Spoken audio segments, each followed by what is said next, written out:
Il Sole decide di farsi rivedere nella giornata in cui a Treviso esplode la festa in rosa del Giro d'Italia. Scuole chiuse, famiglie appassionati assiepano Borgo Mazzini e via Sant'Agostino. La carovana rosa che ieri ha attraversato la Marca oggi riparte dal cuore della città. Per chi si tifa oggi? Sicuramente Vendrame, che è un nostro paesano, qui di Mariano di Piave, lo conosciamo tutti e speriamo che faccia almeno un buon piazzamento, dai. Una bella giornata poi.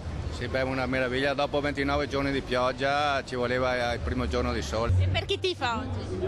Beh, Nibali e dopo anche quei altri. Io vengo da Forlino, non abito a Treviso. E che impressione ha? Tutto bello, tutto molto bello, sì. Sono venuta dal mio nipotino. Sì. Tu per chi tifi? Nibali!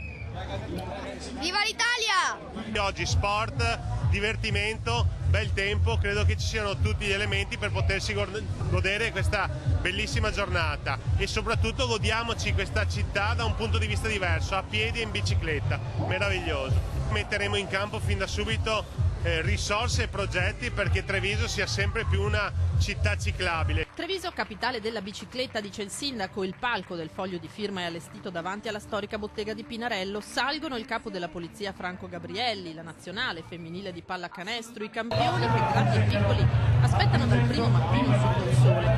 Eccolo lo squalo Vincenzo Nibali, ecco l'equadoregno Richard Carapaz in maglia rosa. La carica dei 143 sale in bici. La tappa che li porterà a San Martino di Castrozza inizia con la passerella cittadina, in una Treviso addobbata in ogni angolo.